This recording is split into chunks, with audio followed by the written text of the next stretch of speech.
রাখবেন, আমি জোর গলায় বলছি, একটা বড় চক্রান্ত চলছে ভাঙড়ের মানুষকে নিয়ে। চক্রান্ত এটাই যে ভাঙড়ে এয়ারপোর্ট করার জন্য ওদের জায়গার দরকার। ওরা ঝগড়া ঝামেলা করে পঞ্চায়েত দখল করেছে, যদিও মামলা চলছে।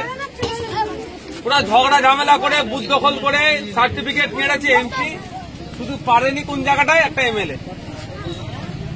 ওদের টার্গেট হচ্ছে পরে হেনতানো ব্যাপারের চেষ্টা করছে এখন আমাকে বা আমাদেরকে হারানোর জন্য।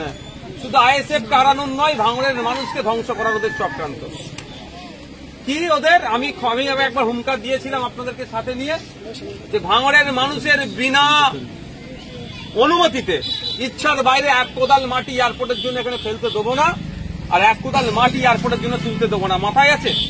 তারপরেই বললে কি আমরা এখন এয়ারপোর্টের জন্য জায়গা দেখছি না মিডিয়াতে, কিন্তু ভাঙড়ে এয়ারপোর্ট হবে কি হবে না, করার প্ল্যান আছে কি না, এর জন্য আমি বিধানসভায় প্রশ্ন করে রেখেছি পরিবহন দপ্তরকে। এখনো উত্তর আমার দেয়নি। উত্তর দিলে লিখিত উত্তর মানে ওখানে ভ্যালিড হয়ে যেত বিধানসভার উত্তর, কিন্তু দেয়নি মানে ওদের মনে নিশ্চিত হবে কিছু পাপ আছে। এমনি এমনি আর 4-8টা থানা করেনি আমাকে আটকানোর জন্য নয়। যদি আমাকে আটকানোর জন্য থানা করতে তাহলে আমাকে তুলে নিয়ে যে জেলের মধ্যে রেখে দিত, মিথ্যা মামলা দিয়ে বেরোতে দিত না। প্ল্যান হচ্ছে আগামী দিনের জন্য জমি অ্যাকোয়ার করে এয়ারপোর্টকে দেওয়ার জন্য। এয়ারপোর্ট হওয়ার যে কে বারণ করেছে? এয়ারপোর্টকে বারণ করবো আমরা?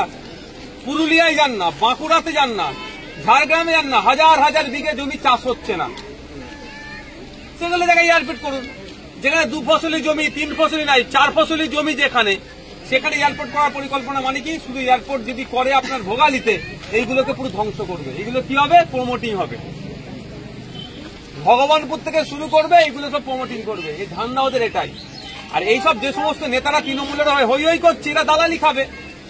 এদের আর কি বুঝবে কি একটা সোসাইটিকে ধ্বংস করার পরিকল্পনা এরা বুঝবে কি করে? এরা কি ওই এই ঘরে আছে কি দালালি করব? আপনার আমার কানে বন্দুক থাকাবে, 20,000 টাকা শতক সই করাবে, আর এটা 20 লাখ টাকা শতক বিক্রি করবে। এই ঘরে ওরা আছে।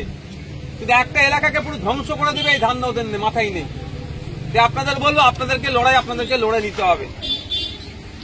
এখনো পর্যন্ত করতে পারছে না। আপনারা আমাকে ভোটে জিতিয়ে পাঠিয়েছেন বলে আমি লড়াই করছি বলে। আগামী দিনে আপনারা কি করবেন আপনারাই ভালো জানেন। 2021 সালে ভয় দেখিয়েছিল বিজেপি চলে আসবে, তাও আমি 26,151টা ভোট বেশি পেয়ে জিতেছি। আমার ভরসা এবারে আইএসএফ এখান থেকে অন্তত কম করে ডবল লিডে জিতবে, তাই তো নাকি মায়েরা?